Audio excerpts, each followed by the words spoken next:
પશુપાલકોની એક ફરિયાદ છે ને, એ લગભગ બધાની હોય છે. આપણે પશુને સારામાં સારું મોંઘામાં મોંઘું ખવડાવીએ, પણ જ્યારે દૂધ દોવા બેસીએ ત્યારે ઉત્પાદન જોઈએ એવું મળતું નથી. પણ ચિંતા ના કરો, આજે આપણે આ જ સમસ્યાના મૂળ સુધી જઈશું અને એક એવો જોરદાર ઉપાય જાણીશું જે આખી પરિસ્થિતિને બદલી શકે છે. તો સવાલ એ છે કે મોંઘો દાટ ચારો ખવડાવીએ પણ દૂધ ઓછું કેમ? શું ખામી આપણા પશુમાં છે કે પછી આપણે ક્યાંક ભૂલ કરી રહ્યા છે? ચાલો આજે આ સવાલનો જવાબ શોધીએ અને સમજીએ કે આની પાછળનું વિજ્ઞાન શું કહે છે. આ વાતને વધુ સારી રીતે સમજવા માટે ચાલો એક સાચો કિસ્સો લઈએ, શારદાબેનનો. એ પણ એક નાના પશુપાલક હતા.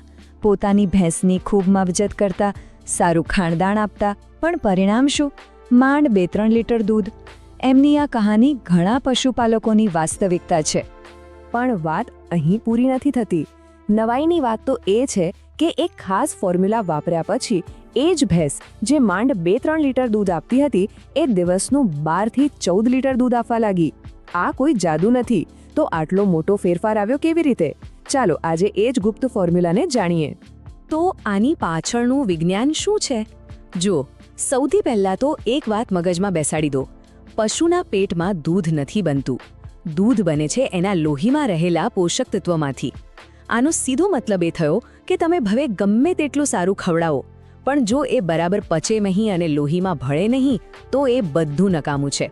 આ વાત કદાચ તમને ચોંકાવી દેશે કે 1 લીટર દૂધ બનાવવા માટે પશુના આંચળમાંથી લગભગ 400 થી 500 લીટર લોહી પસાર થાય છે.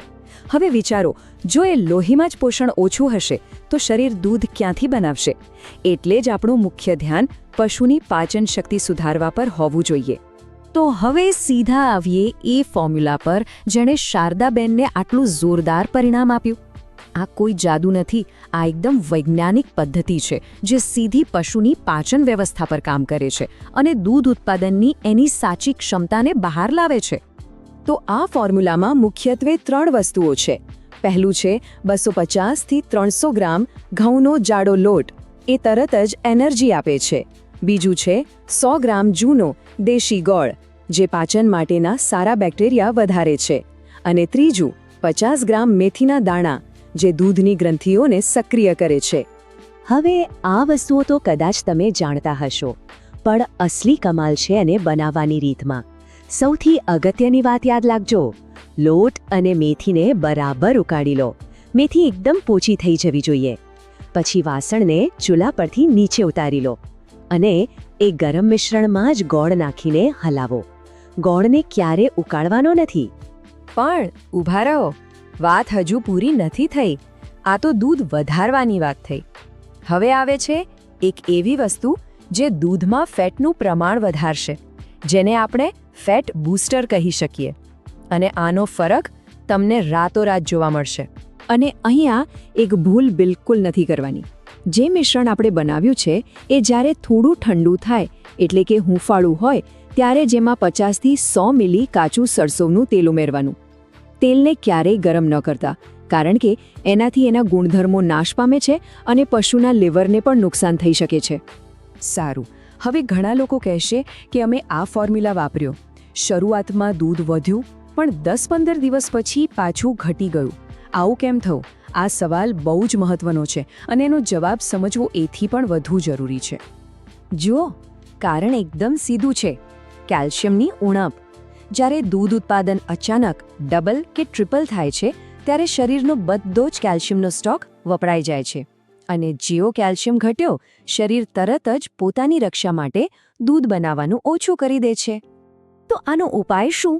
ઉપાય બહુ જ સરળ અને લગભગ મફત જેવો છે.